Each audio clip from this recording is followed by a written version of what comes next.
आज हम लोग करने वाले हैं चैप्टर 9।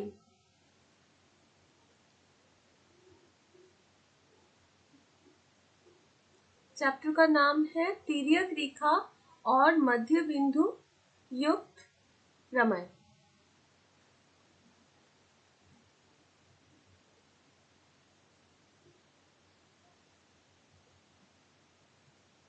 ठीक है, तो आज हम लोग करेंगे इस चैप्टर का प्रमेय नंबर 20।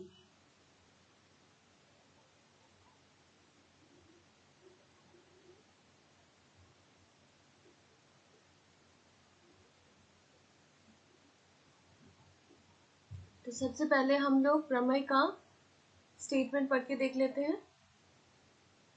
ये है पेज नंबर 124 में। किसी त्रिभुज की दो भुजाओं के मध्य बिंदुओं को मिलाने वाली रेखा तीसरी भुजा के समानांतर और उसकी आधी होती है, ये तर्क सही प्रमाणित करना है। अच्छे से समझने के लिए हम लोग एक इसका चित्र बना लेते हैं। यहाँ पर बोला गया है किसी त्रिभुज की दो भुजाओं के मध्य बिंदु। तो सबसे पहले मैं एक त्रिभुज बनाऊंगी। एक त्रिभुज बनाया मैंने। त्रिभुज का नाम दे देते हैं। अब क्वेश्चन में बोला गया है त्रिभुज की दो भुजाओं के मध्य बिंदु। तो एक भुजा मैं ए बी ले लेती हूँ, इसका मध्य बिंदु मैं डी लिख देती हूँ, और एक भुजा ए सी ले लेते हैं, इसका मध्य बिंदु ई ले लेते हैं।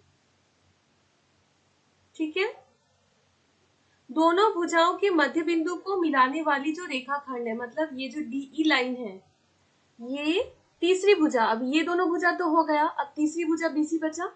तो तीसरी भुजा के साथ ये डीई समानांतर होगा, मतलब डीई समानांतर बीसी होगा, और DE is equals to half BC. मतलब जो डीई है वो, ये जो डीई है अगर ये मान लो 5 सेंटीमीटर है तो बीसी 10 सेंटीमीटर होगा, मतलब डीई बीसी का आधा होगा।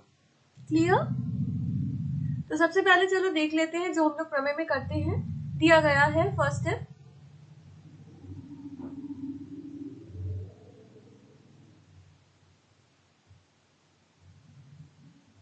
नंबर 1 पॉइंट एबीसी एक त्रिभुज है।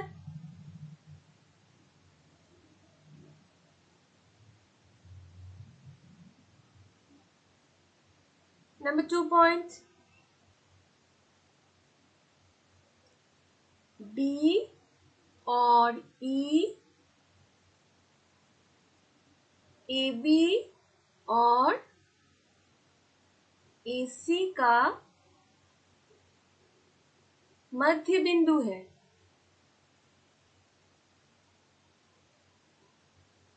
ठीक है, अभी मैंने बताया था डी ए बी का मध्य बिंदु है और ई ए सी का मध्य बिंदु है, ये दिया गया है। और एक जो दिया गया है, देखो क्वेश्चन में ही बोला गया है डीई को मिलाया गया, तो हम लोग थर्ड में लिख देते हैं। थर्ड पॉइंट में डीई को मिलाया गया।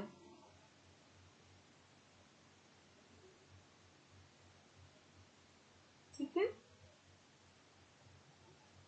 तो ये हो गया हम लोग का दिया गया है। अब दिया गया है कि बाद प्रमाणित करना है। अभी मैंने आप लोग को बताया प्रमाणित करना क्या है। ये जो डीई रेखा है ये बीसी रेखा के साथ समानांतर है, नंबर 1 पॉइंट, और नंबर 2 पॉइंट डीई बीसी का आधा है, तो वही लिखेंगे हम लोग।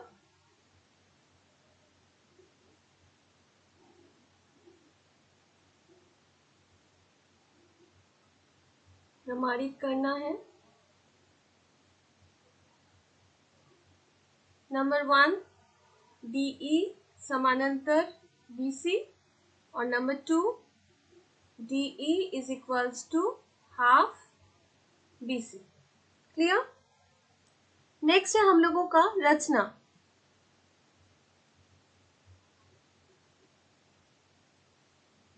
मैं रचना आप लोग को समझाती हूँ क्या करना है। यहाँ पर ये जो ईडी रेखा है इसको हम लोग एफ तक इस तरह बढ़ाएंगे कि ईडी और डीएफ बराबर हो जाएगा। मैं करके बता रही हूँ।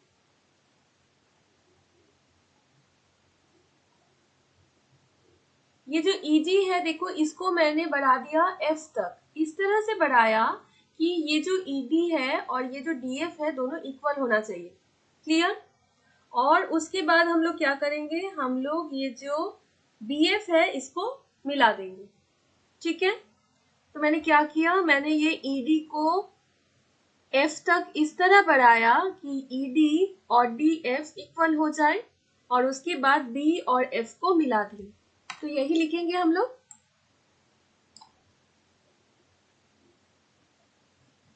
ED को F तक इस तरह बढ़ाया गया कि ED is equals to DF है, एवं B और F को मिलाया गया।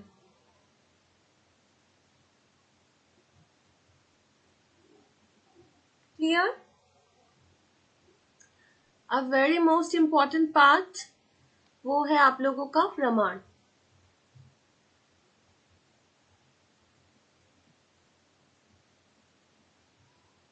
मैं एक और बार आप लोगों के लिए चित्र बना देती हूँ।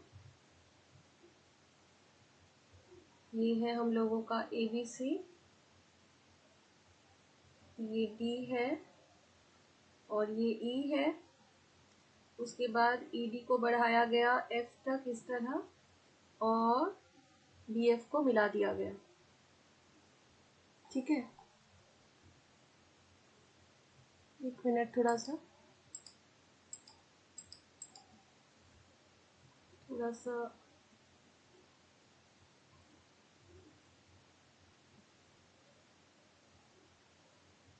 ठीक है।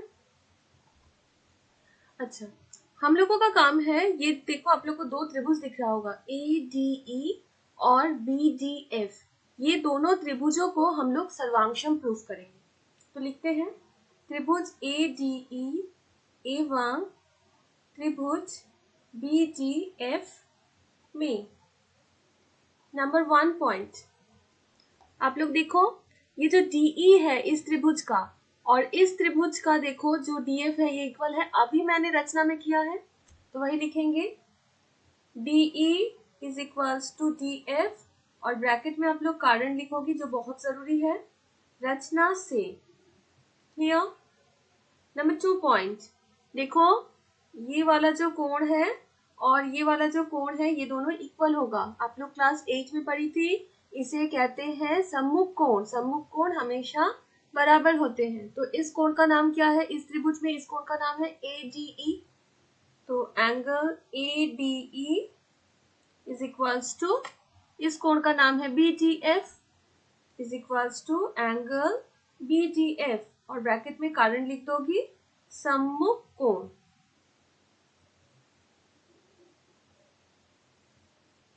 क्लियर? अब नंबर 3 पॉइंट, नंबर 3 पॉइंट देखो, ये जो AD है और ये जो DB है ये क्या इक्वल होगा? ये जो AD है और ये जो DB है, ये AD और ये DB इक्वल होगा? जरूर होगा, क्योंकि D क्या था, AB का मध्य बिंदु था। ये हम लोग के दिया गया है में हम लोगों ने लिखा था, दिया गया है में लिखा था D AB का मध्य बिंदु है ना। तो हम लोग को मिल गया नंबर 3 पॉइंट, AD त्रिभुज का AD और BDF त्रिभुज का BD इक्वल है और कारण लिखोगी दिया गया है और लिख सकती हो चूंकि D AB का मध्य बिंदु है। ठीक है, तो इन तीनों से हम लोग को क्या मिल गया, त्रिभुज ADE सर्वांशम हो गया त्रिभुज BDF के साथ। किसके द्वारा? देखो ये है भुजा, ये वाला है कोण और ये वाला है भुजा। तो भुजा कोण भुजा मतलब SAS द्वारा। ये वाला भी आप लोग क्लास 8 में पढ़ी थी। S for side, A for angle, फिर एस फॉर साइड, साइड मतलब भुजा, कोण, भुजा। तो भुजा कोण भुजा द्वारा ये दोनों त्रिभुज सर्वांगसम हो गए। अब सर्वांगसम का मतलब क्या होता है? सर्वांगसम का मतलब होता है दोनों त्रिभुज का सब कुछ बराबर। सब कुछ मतलब अब कोण है और भुजा है, तो हर एक कोण बराबर होगा। मतलब इस त्रिभुज का एक कोण इस त्रिभुज के साथ, इस त्रिभुज का और एक कोण के साथ, इस तरह इसके सारे कोण और इसके सारे कोण इक्वल, और इसकी सारी भुजाएं और इसकी सारी भुजाएं इक्वल। इसका मतलब है सर्वांगसम। ठीक है, तो हम लिख ही सकते हैं कि ये इस त्रिभुज का AE और इस त्रिभुज का BF इक्वल है। AE is equals to BF, है ना। अब आप लोग देखो, आप लोग को मिल गया ये और ये इक्वल, और क्योंकि ये जो E था ये तो AC का मध्य बिंदु था, मतलब AE और EC भी तो इक्वल है, तो हम लोग लिखते हैं चूंकि E AC का मध्य बिंदु है, therefore AE is equals to EC होगा। ये मध्य बिंदु था तो AE is equals to EC हो जाएगा। तो आप लोग देखो ये वाला इसके साथ इक्वल है, ये वाला इसके साथ इक्वल है, मतलब ये तीनों ही तो इक्वल हो गए, है ना। तो हम लोग ऐसे लिखेंगे, इसको 1 नंबर करते हैं और इसे करते हैं 2 नंबर, और लिखेंगे 1 और 2 से, 1 और 2 से BF is equals to EC। ये जो BF है और ये जो EC है ये इक्वल है। ठीक है, इसको नंबर 3 मार्क कर दो। अब पुनः मैंने क्या बताया, ये दोनों त्रिभुज सर्वांगसम है, मतलब सब कुछ बराबर, हर एक कोण बराबर, हर एक कोण बराबर। तो हम क्या कह सकते हैं, ये वाला कोण और ये वाला कोण बराबर। अब ये दोनों कोण बराबर है तो ये दोनों रेखा क्या हो जाएगा, समानांतर हो जाएगा। थोड़ा सा मैं करके दिखाती हूँ आप लोग को। ये था आप लोगों का BF और ये ऊपर वाला था A और C, और देखो ऐसे A और B मिला हुआ था, देखो ये A और B मिला हुआ था, मैंने यहाँ पर मिला दिया है। अब ये वाला कोण और ये वाले कोण की मैं बात कर रही थी। ये दोनों कोण अगर बराबर हो गए, अगर बराबर हो गए तो दोनों रेखाएं समानांतर होती है। हम लोगों ने ये भी क्लास 8 में पढ़ा था। इस कोण को बोलते हैं एकांतर कोण। ठीक है, अगर एकांतर कोण बराबर होता है तो ये जो रेखाएं हैं ये समानांतर होती है। तो हम लोग का प्रूफ हो गया कि ये दोनों तो इक्वल है और एकांतर कोण है, इसीलिए ये वाला और ये वाला समानांतर हो गया। ये BF और ये जो AC है समानांतर हो गया। AC समानांतर और EC समानांतर एक ही बात है, एक लाइन का ही टुकड़ा है, तो ये वाला EC, तो BF और EC समानांतर।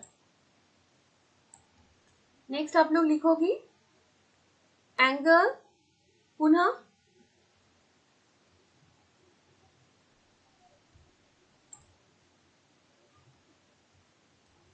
इसका नाम है DAE और इसका नाम है DBF, DAE और DBF।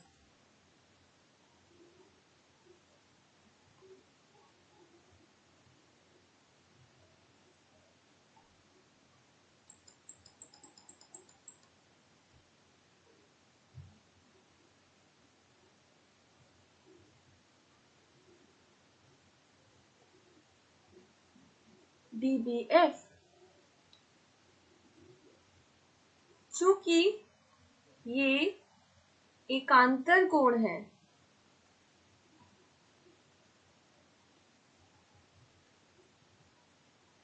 therefore BF समानांतर EC। देखो मैंने बताया ना, BF समानांतर EC, और इसको आप लोग कर दो 4 नंबर। अब देखो 3 और 4 से, 3 में क्या मिला है, BF is equal to EC, 4 में मिला है BF इज समानांतर EC। हम लोगों ने पढ़ा था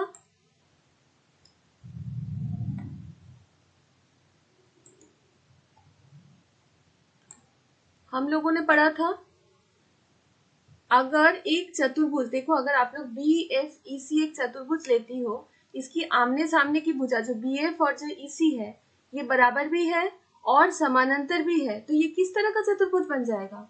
समानांतर चतुर्भुज बन जाएगा। तो 3 और 4 से हम लोग को क्या मिला?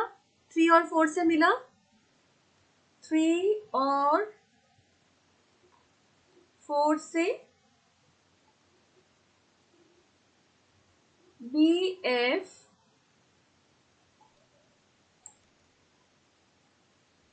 ई सी एक समानांतर चतुर्भुज है।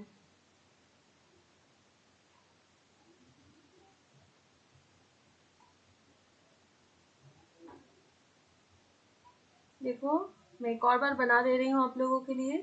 ये एबीसी है, ये डी और ई मध्य बिंदु था, इसको बढ़ाया गया था, एफ पर मिलाया गया था।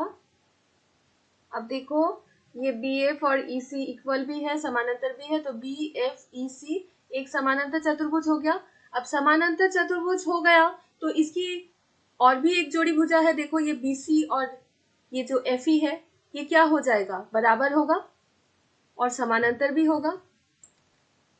तो हम लोग कह सकते हैं देयरफॉर बी सी समानांतर एफ ई, अर्थात अब BC FE के साथ समानांतर होने का मतलब क्या है? देखो BC ये पूरे FE के साथ समानांतर, मतलब ये DE के साथ भी तो समानांतर होगा।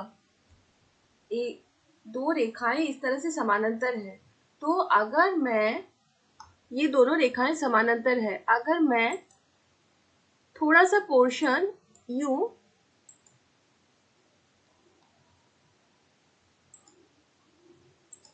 एक मिनट,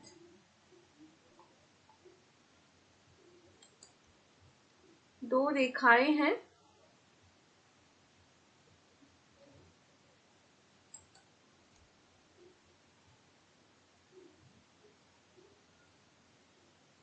देखो दो रेखा है इस तरह से, दो रेखा में अगर मैंने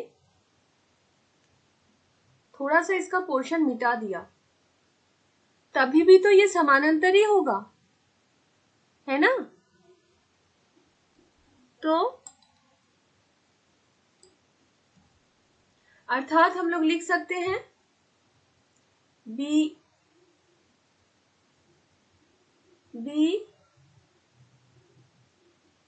सी समानांतर डीई। आप लोग देखो यही प्रमाणित करना था हम लोगों को। इसको थोड़ा सा सजा के लिख देते हैं, डीई समानांतर बीसी। देखो 1 प्रमाणित हो गया है हम लोग का।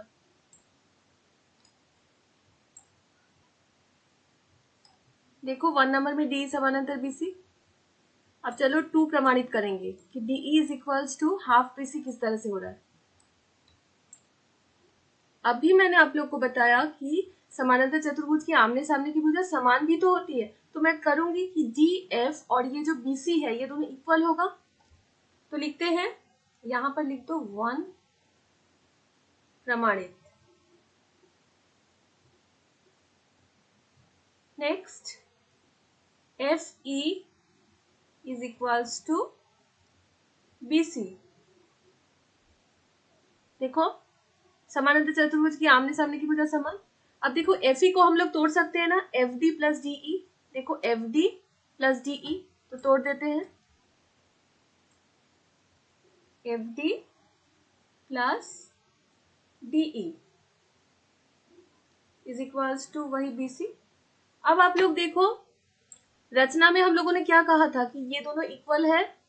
ईडी को तो इस तरह से बढ़ाया गया था कि DE is equal to DF हो रहा था, तो डीई और डीएफ इक्वल है, तो मैं डीएफ के जगह पर डीई लिख सकती हूँ। डीई और डीएफ की लंबाई तो बराबर है, तो सेम है दोनों, तो डीएफ के जगह पर हम डीई लिख देते हैं। ये जो एफडी है, एफडी के जगह पर हम लोग डीई लिख देते हैं, तो 2 बार डीई आ गया, तो 2 बार डी मतलब twice DE is equals to BC. तो अब डी को एक तरफ रखते हैं और ये जो 2 है ये इधर लाते हैं, डिवाइड हो जाएगा, 1/2 हो जाएगा।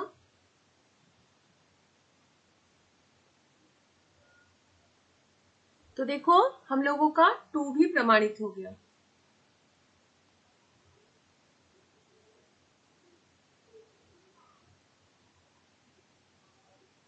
ठीक है, क्लियर बच्चों?